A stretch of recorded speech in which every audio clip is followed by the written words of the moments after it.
Welcome back to another Geek Tips video with Tim Paul. I'm Tim Paul from Toolpath, and this is my buddy Sandy, also another Toolpather. Can you really quickly share what you do at Toolpath before we get into this Geek Tips video? Yeah, for sure. I'm one of the engine developers at Toolpath, so I work on all the mathy stuff on the back end that makes all the magic happen. Yeah, that's awesome.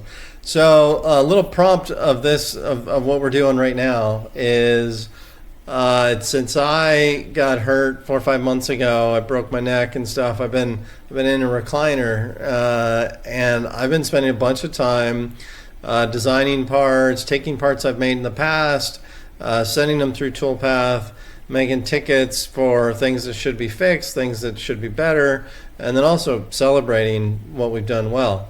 Recently, we took CAM kind of out of this like beta wall that we had it behind. Everybody had access to it still, but essentially we feel like we've gotten CAM far enough ahead or far enough along that we can release it out of beta.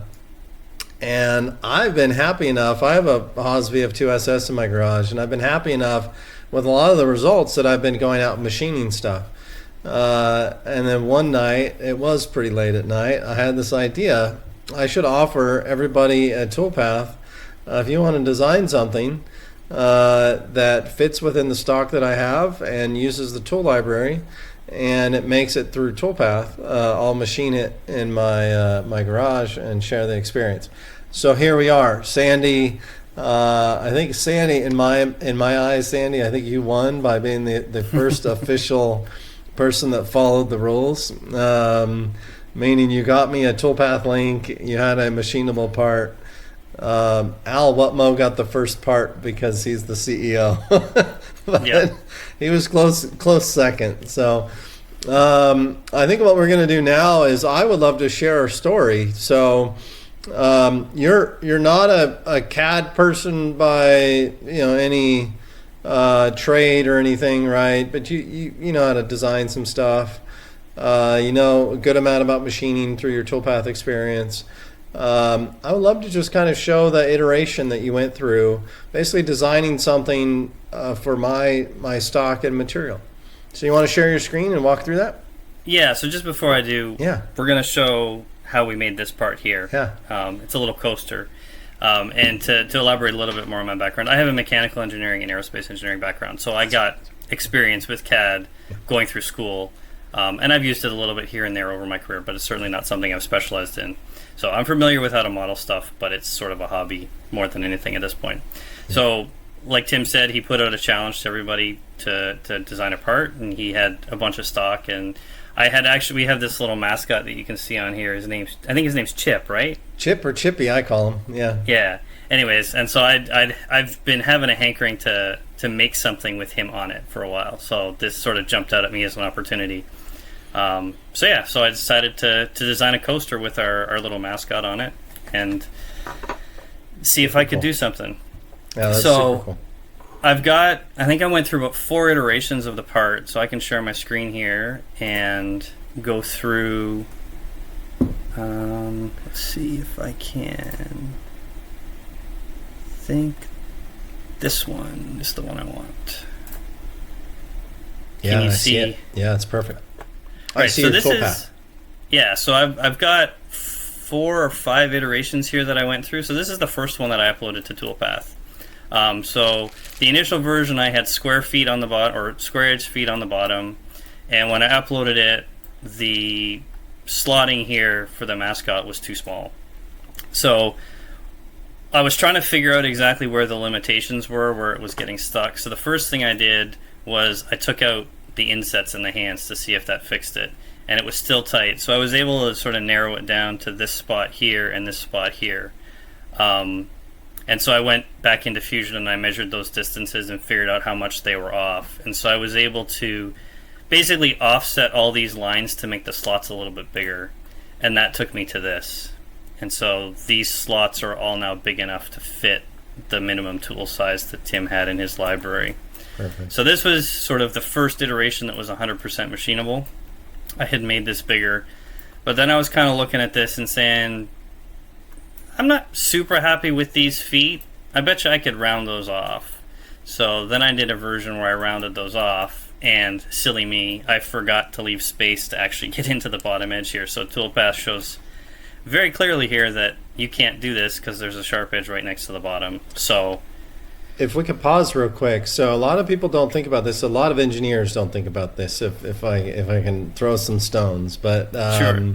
yeah, it's like, why isn't that machinable? Well, to machine a contoured surface, you need to use a ball mill or a bull nose mill, and so you'd either have to put a fillet there or go another direction. So keep going. So when I saw that, I was like, okay, well, what I can do is I can just put a little bit of a straight wall on here. If I just lengthen these a little bit and put a flat wall here. So I actually went into your tool library and looked at the tools you had to figure out what sort of minimum corner radius tool was. And I think you had a tool that had a 15 thou corner radius on it. So I decided to make a wall that was just a little bit bigger than that. And so that took us to this final design here, which is what I uploaded. And then I think when I reviewed it with you, you actually suggested putting a little bit of a small flat on the bottom of these. Yeah. So I did another revision where I shrunk the radius just a little bit to leave a little bit of a small flat on each one of these feet, so that there would be an opportunity just to do a clean face on the top of those and give you a nice smooth foot. Yeah, the reason for that was I have made things with little rounded cool nubs to sit on like my desk. And then noticed a year later that the tiny little cusp that it left left little indents on my wood desk. So I was like, it'd be good to get rid of those. Yeah, so perfect. Yeah, so I had sent it to you. You made that suggestion. I made that one update, and then we were pretty much ready to go. Cool. So what I'll add from here is that I've since ordered smaller end mills, so you don't have to go through as many hoops. I believe, actually, if you can go to the tool tab there, I believe the smallest we ended up using was my 16th inch. Yeah, so tool 139 there ended up being a 16th inch end mill. And I think was used for, all these pockets. Yeah, perfect. And we did a really good job that I'll show on the cam side. So is that what we want to do now is flip over to the cam side, and I'll show what I did on my side. So you basically had a part that was ready to machine. You sent me the link, or we're on the same team, so I could have gone and gotten my own link. But you sent me a link, which is basically just copying that out of the browser. And let's see how the sharing goes from my end. So yeah, I came here, hit copy. Oh no, I'm sorry. I did copy the part key, and then went over to Fusion, and this is something else I was just sharing with someone. Don't need that. I should have prepped better, Sandy. I'm sorry. It's all right. And so what I ended up with was let's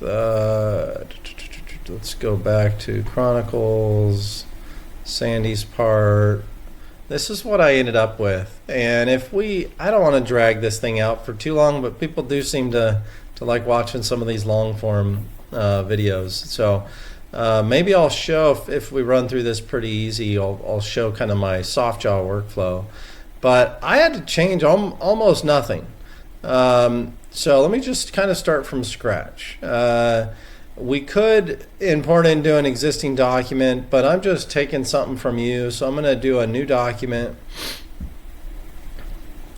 And it just automatically grabs the key that I have saved. I'll close the data panel there. Close the data panel there. I think this podcast thing takes some resources. So this is what I got. So we had talked about a little background. We did talk about how much I like to hold on to the material, how I'm holding on the material, some of that stuff. And I said, hey, don't worry about the soft jaws. I'll make the soft jaws. So we talked about this being the first operation and this being the second operation. We talked about where the work coordinate system and that kind of stuff would be. So the way I work through Toolpath is I bring it in and I do this. I say that looks good. That looks pretty good. And just for the record, I'm holding on to the bottom of this material with these Mighty Bite Versa grip holders. Maybe I'll put a picture in, maybe I won't when in the post edit of this. But I need about 125 thou on the bottom of this material. So one of the things I'm looking for is that I'm not going way down to the bottom. So that's one of the things I was looking for with these toolpaths here. I used to, with Toolpath, I would zoom in and make sure I was machining past this wall. But it's probably not a bad idea to do that. But we've been nailing that so good lately to kind of capture my intent. I've kind of slacked off on that. I'm really just looking for anything that makes me go, really don't like that. And so far, this is all really good. And the nice thing here is if I double click on one of these, it's using my tools with my presets. So these are the speeds and feeds and cutting parameters that I know I'm happy with. And it applies, the wall finishing or whatever the operation is. In this case, it's going to be wall finishing to this 2D contour. It's going to take this tool and it's going to apply my surface finishing to the scallop. And one of the only things I changed, so we did, I don't know, it's probably been a couple months ago now, for any of these 3D contoured surfaces, we started just applying a scallop toolpath. It's the most universal, work on just about every geometry that you can get. So we're starting with that. There's probably a day coming up here that we'll start, making that more sophisticated as far as which toolpaths we use. If you don't know about create derived operations, if you wanted to use a different operation for that, you can just right click on this one, go to create derived operation, and go pick your favorite toolpath for this type of geometry. But Scallop works really good on many geometries. Now the only thing I changed, you can see some of the waviness here. That's pretty common in segment geometry. And when I say segment geometry, it means I'm not machining a mold cavity, right? I have a little segment of geometry I'm going to machine, and very often that likes a very small toolpath tolerance, because in the background what's happening is the model is basically getting tessellated, kind of like an STL, or maybe exactly like an STL. But that's driven off the toolpath tolerance. So this will help with some of that waviness. If you ever seen just kind of wonkiness on little segments of geometry, you can go even smaller than 1/10,000th of an inch. I may have on yours, because I love you and wanted an extra nice finish, I may have changed the step over to be a little finer, but we'll leave that alone for now. In my cut config in Toolpath, I leave it as not tiny. So you can see here, it smoothed out that those toolpaths, got them less wavy. And actually there was some funkiness in the middle that it got rid of too. So that looks good. If you look at the geometry tab, there's really dialed in settings here. I did another Geek Tips video about containing toolpaths. So if you want to learn more about that, Toolpath is doing a really good job with that now. But if you want to learn about that, that's just me selling you on some of the other Geek Tip videos. So same thing here. I'm just going to look at this. These actually look really good. There is some waviness, and just knowing that they're little segments of geometry, I'm just going to go change the toolpath tolerance on that. Hit OK. So really, I just micromanaged a couple toolpaths there. I didn't really need to make any changes there. So let's take an overview of this next one. I'm anticipating a couple other, I'm going to regenerate these because they include some rest machining, and we changed machining operations above it. I anticipated a little hairier problems on this one because there's more stuff going on, right? What I did change on this is a totally valid face operation, but what I did change was knowing the soft jaws I was going to make. I'm not holding on to a ton of material here. And to be honest, I don't want to have to like super torque it and make this poor little coaster a potato chip or a dome. So I wanted a more conservative, excuse me, I wanted a more conservative facing operation. These parameters are taken out of my my preset, so they're totally valid. But what I did is I went to the passes tab, went to the multiple step downs. I changed this to 25 thou. So that took, now it's 2 minutes, which is a long time to face that down. I'm sure it was much, much faster before, but I would rather sit there and listen to it, making light cuts for 2 minutes than worry about it yanking it out of the soft jaws. So the next thing we do is this adaptive, super nice. I love it. If you see, I just kind of look to see where it started. I'm pretty happy with all that, which is what I would anticipate being happy with, because I've got good default set for my heights. Toolpath is really good about setting heights.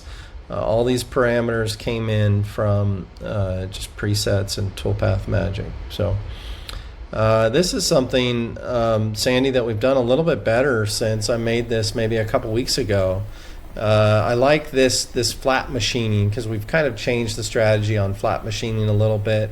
And I think we do a nicer job. So the floor finish on this should be a little bit better than what came out pretty nice for yours. But I'm happy there. I'm happy there. This is kind of how I just roll through it. I'm pretty happy here. To be honest, I'm just gonna move on. It sees all that fancy geometry in there, and it wants to go do a little extra machining. I could micromanage that a little bit, but I want to move on. Just get this thing made so I can get back to dinner with the family is what happened that night. So this is pretty impressive to me. This does an adaptive, and what's happening here is, you might ask, like, why didn't it get into some of these smaller areas? But it picks those areas up with this pocket clearing. One thing you could do is in the adaptive, we drive this minimum ramp diameter to, if I remember right, if I edit the expression, it's a dumb number, but I think it's like 25% of the tool diameter. I might decide, like, I want that thing to go in anywhere that it fits, even if it's a tiny, tiny, tiny helix. So I think right now we're doing something like 20% of the tool diameter, 15% or something like that. I could reset this to my user default, and you'll see it goes super tiny, just under 2 thou. So what's going to happen? Let's see if it picks up any more features when I do that. And then I'm going to regenerate this pocket clearing. Just to explain what's happening with this pocket clearing, when I regenerate this, it does an adaptive, and there's a couple parameters on the adaptive, like minimum corner radius or something like that, where basically what's the smallest corner I'm going to let you stuff yourself into. And then what we do with pocket clearing is we come back in with pocket clearing and go machine out some of the little areas that we didn't get with the adaptive. You can see, like, right here, we didn't pick that up with the adaptive. To be honest, we're kind of struggling in some of these areas, so I have to decide, do I want to let this pick it up with just this pocket, with this 2D pocket, or do I want to try to make a little more of an attempt to get it with this pocket clearing? Now, my decision with that is, first thing, how deep is this? It's 20 thou. It's a 60 thou tool, so it's a third of the tool diameter. We have a couple decisions we can make with that. I want to get a little bit more with this toolpath. So one thing I could do is I could do a smaller radial stock to leave. That might not be bad. Maximum roughing step down, smoothing deviation. That might be my best option. Maybe make the tolerance a little smaller. I'm going to see if it picks up a little bit extra material there. I might go as small as like 3 thou there. and see if we pick Yeah, up I think a when little I was extra playing material. around with this on my Yeah. own, I tried changing the radial stock to leave, and that was enough to let it to get into most of those. Okay, yeah, so that was it. I mean, it's doing basically all that stuff now, right? I'm happier with that. And then it's, yeah, it's just doing a better job. It's taking a little smaller step over, and then it'll come in and clean the rest of it up with this pocket. I'm pretty jazzed with that. I'm happy with that. So, to be honest, with that small of a tool, I might actually come in here and make that a 5 thou floor stock to leave on this pocket clearing. So we did some good roughing here. I mean, since I like talking, I might actually make my minimum cutting radius a little bit smaller. I mean, yeah, I can just make that 0. And what we'll see is that it's going to take a little extra time. But on that adaptive, I just hate slotting. I just hate slotting with endmills. So on that adaptive, it's just going to let it get to a smaller point here. Yeah, I got a little extra material. So I'm pretty happy with all that. It respected this pocket clearing parameters that I have. It went in and finished with this pocket, and then it chamfered this one, this big chamfer right here. So we're pretty close to machining this thing. But a couple things we have to do. I don't machine sharp edges, so I'm gonna deburr this edge. And we got some edges here that I want to pick up with a small chamfer. So anything that's a closed chamfer, I do with a 2D contour. And I have a real cute little, go to my library here, I have a real cute little chamfer mill that you actually, Sandy, I don't know if you had the access to this chamfer mill when I sent you that original library. I've been reorganizing my tools and kind of going through everything. So I just picked that edge, pick this outer edge, and I'm just going to go through, make sure I have all these selected. And this is the kind of thing that Toolpath will be doing this sooner than later, I'm going to say. And it's a thing that before using Toolpath never annoyed me. It was just part of the job, right? And now I'm like, why isn't Toolpath doing all this like mundane, easy stuff so I can go do like the hard geek stuff? So anyways, we have all that. I think this was 20 thou deep, so I want to make sure I don't do more than a 20 thou tip offset. On the passes tab, I just want to break the edge on this thing. I think on yours I did either like a 10 or 5 thou, but I'm gonna make this a smaller, just an edge break. So that only took a couple seconds to do that, and then now we're ready to machine. Now with that, what we're really ready to do is make some soft jaws. And if you got a few minutes, I can walk you through how I would do this. If you want to bounce, I can show everybody how I would make soft jaws for this. We'll make it a choose your own adventure, Sandy. Okay. Let's do it. So my kind of best practices before we do that is I would do a simulate here. If I'm being super honest, I don't watch a lot of my simulations. I turn on stock, I turn on tail. And then I look at this bar on the bottom for red, and I've used Fusion enough to just trust that it's.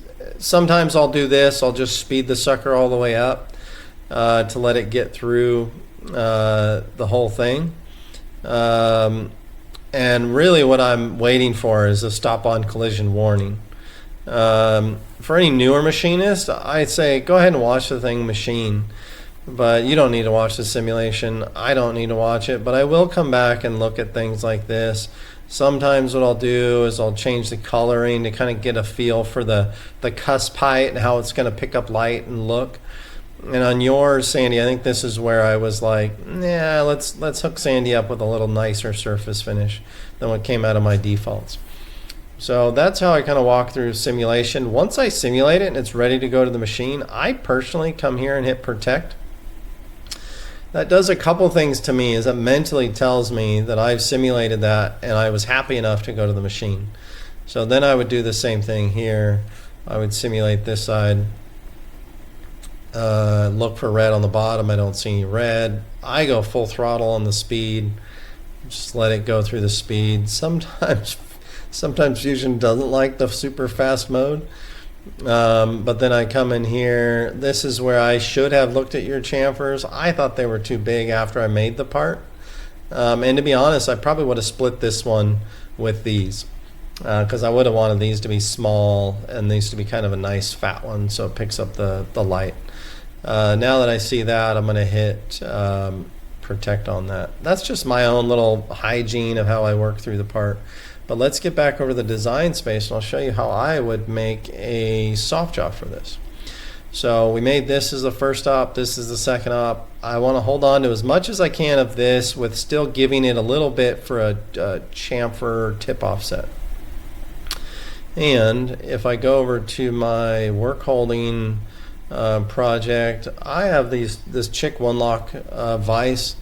It's a pretty expensive vise, but the vise jaws change super fast. I love them. You can repeat, the repeatability on these jaws are great. So I have one set up for Chick One Lock with soft jaws. So what I'm going to do is I'm going to insert this into the current design, and then I will minimize. Actually, I'm going to come back. I'm going to go back to that project that we were in for Sandy's part. I'm going to do I just like being, I'm either like super organized or a complete mess. So I try to be organized in front of people at least. Okay, so I back in the Fusion days when I used to work at Autodesk, we said you had one free move. So when you bring it in, I like to get it in the general orientation that I'm gonna set it up. So once I do that, now we're at a critical fork in the road. And what I say that is this thing is linked right now. So if I go to S on my keyboard, which means shortcut, you have a contextual shortcuts, meaning if I'm into the design space, you have shortcuts to the designs. I could do a search for parameters, and then parameters comes up here. Well, I already put it in my shortcut menu with one of these little arrows. If I didn't want it there, I could take this thing and just throw it out. But I use parameters all the time, and I don't want to have to come find them wherever they're hiding in the menu. So that's worth the price of admission on this one little video here.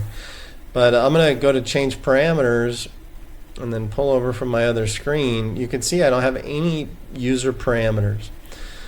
So now what I'm going to do is I'm going to break this link, right click on it, hit break the link. And then once it's done thinking, I'm going to go back to change parameters. And now I have these parameters that pop up, and we'll get this up out of your way. And what this does is it allows me to change things like the jaw opening and some of the other stuff. So we're going to circle back to this in a second. But the first thing I want to do is if I try to move this coaster, you can see it won't let me. I'm left clicking and trying to drag it around because the coaster has a what do they call in this? It's grounded to the parent. The parent is up here, and so it's just grounded. I can't move it around. Now this guy I can move around all I want, right? And so what we're going to do is we're going to make a joint. We're going to go to assembly. We're going to make a joint. Now I already put a joint origin right here that is at a specific height on this vise. You can see it's right here. And I'll tell you what that specific height is in a second. But I'm gonna go from this joint origin to just the bottom of our part here, and see how it snapped to the middle there. And that's one joint. And a lot of people, I don't work at Autodesk anymore, so I can speak pretty openly. A lot of people hate joints.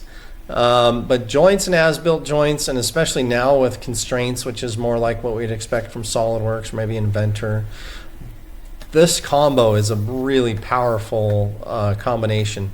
I love joints, especially now that constraints are an option.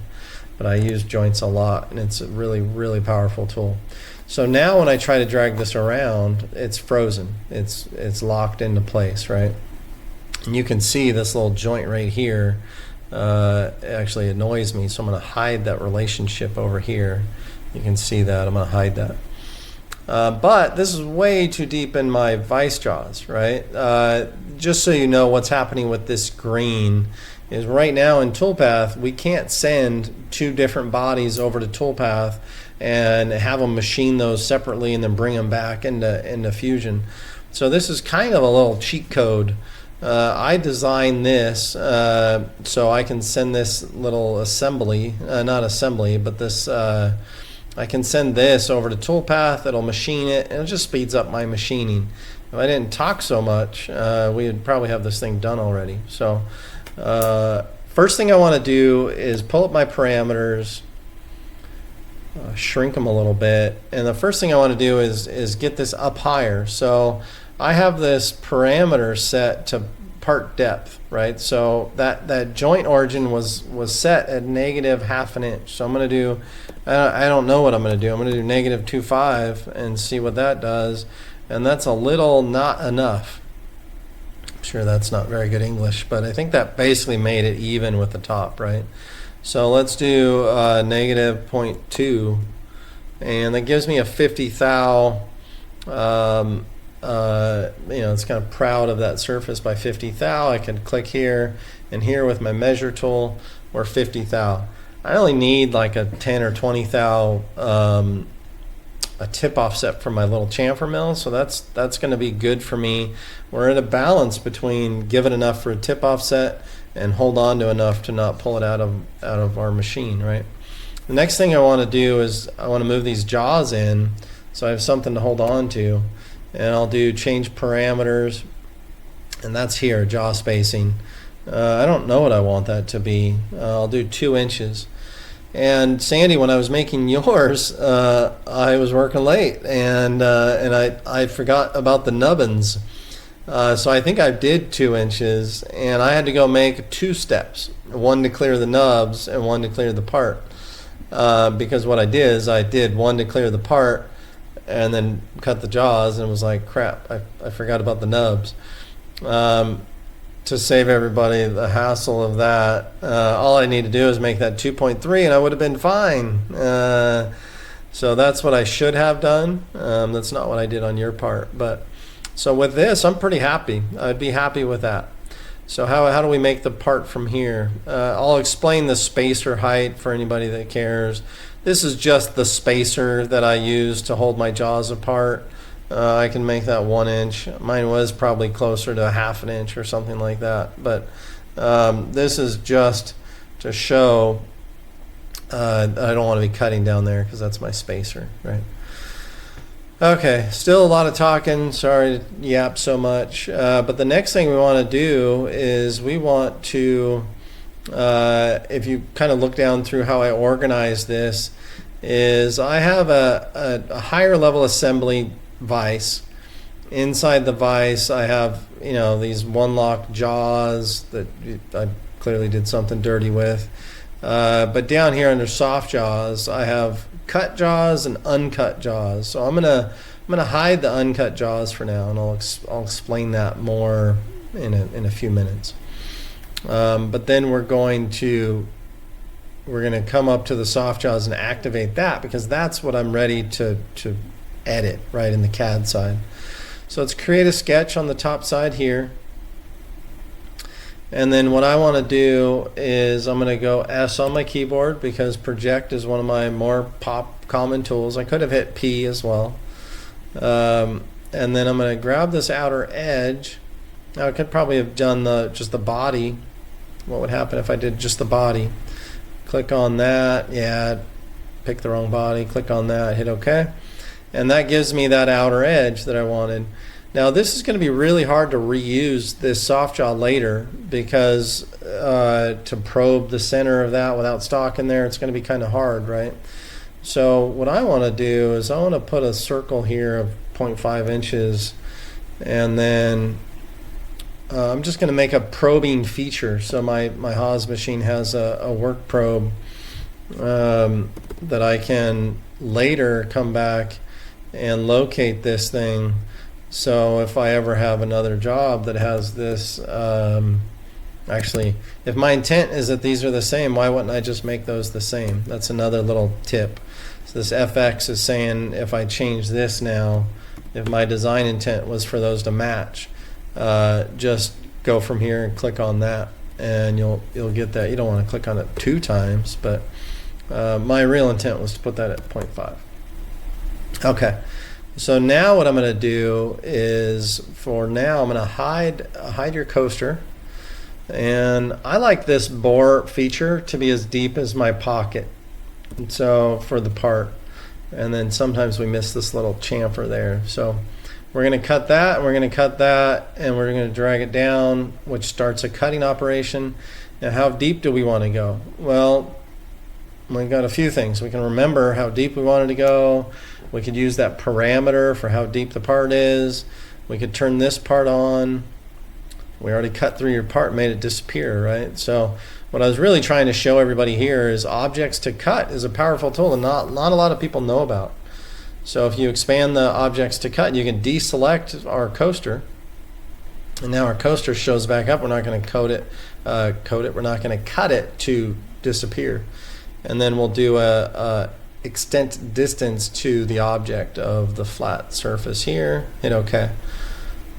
So by deselecting that body to cut, we didn't cut our coaster to oblivion.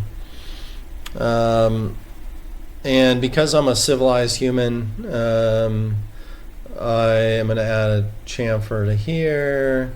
I'm going to add a little baby fillet here.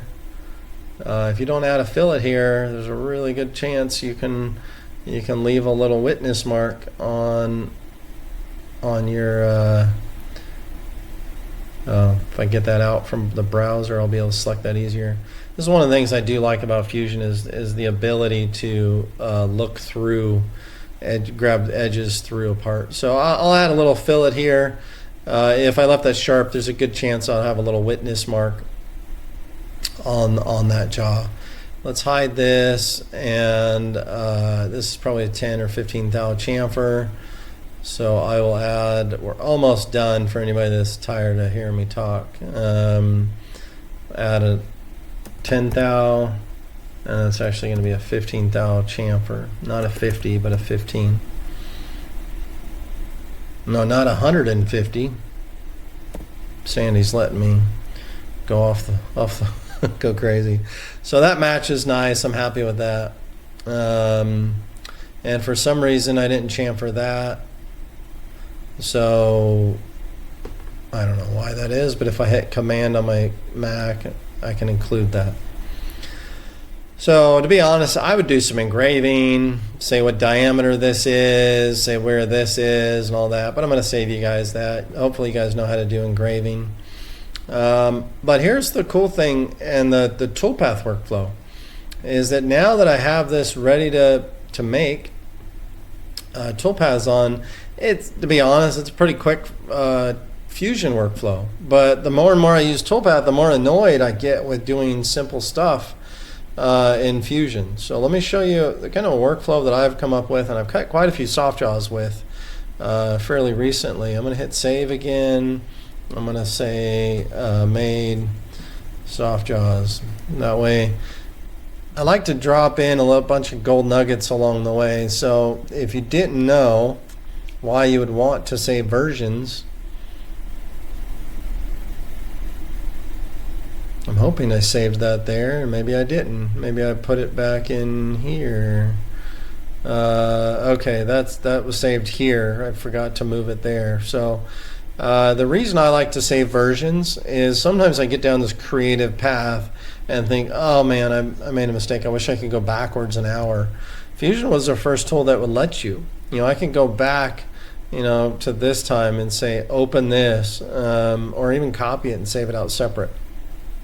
So it says made soft jaws here. That's kind of a nice little treat. And then here I can move this into that Geek Tips folder. But okay, so let's get back to Toolpath. So how do I get this and this over to Toolpath? I'm going to go to the manufacturing space,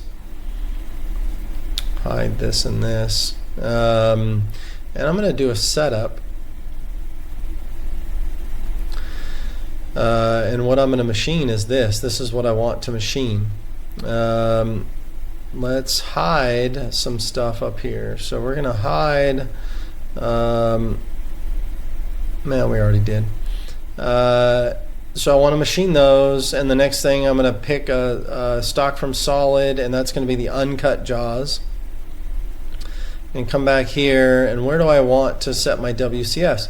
I set it between the two soft jaws on the top center. So I would probe here for the Z, I'd probe the width, which puts it in the center for the X, and then I'd probe between the opening for the Y, so it would put it right there. I normally would do all this stuff, but I'll let you guys handle that. So that's what I would do. And from there, we now have a setup that we can send over to Toolpath. So this setup right here. Now there was an issue with Toolpath not that long ago where this kind of confused it. I'd have to drag this up to the top. I don't know if that's still a thing or if that was fixed, but just for some movie magic, I'm going to drag it to the top because I don't want to have you watch me, fumble around. But yeah, I'll leave that alone. So from here, I'm going to send this, and I'm only going to select this setup, that setup there, and I'm going to send that over to Toolpath.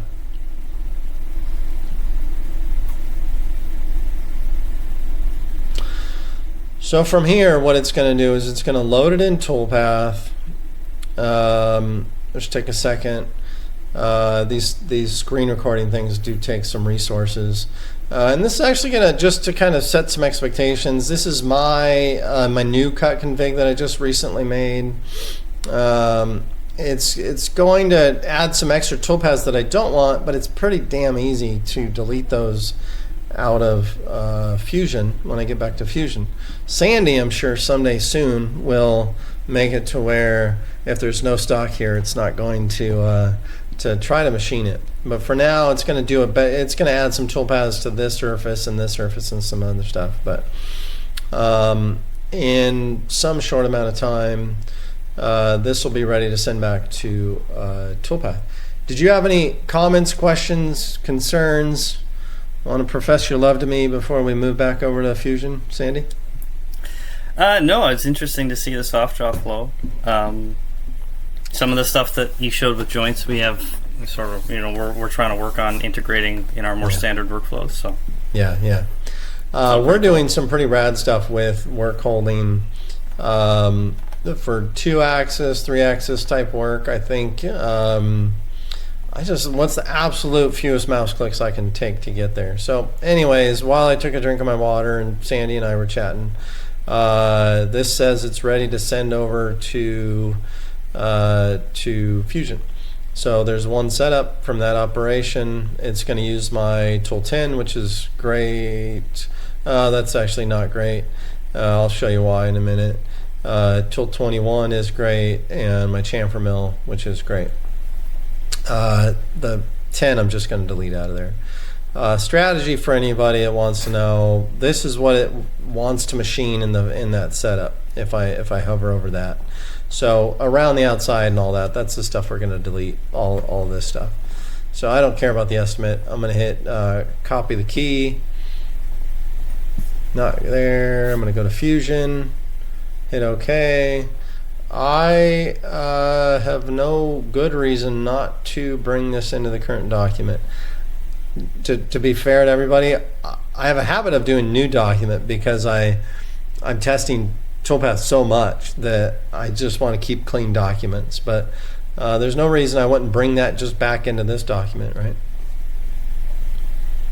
So that's going to populate this setup with these toolpaths. So we don't need a face. So that's that long end mill I knew we didn't need. So basically, I'm just going to nuke everything that's tool 10 because it grabbed this long end mill to get around all that.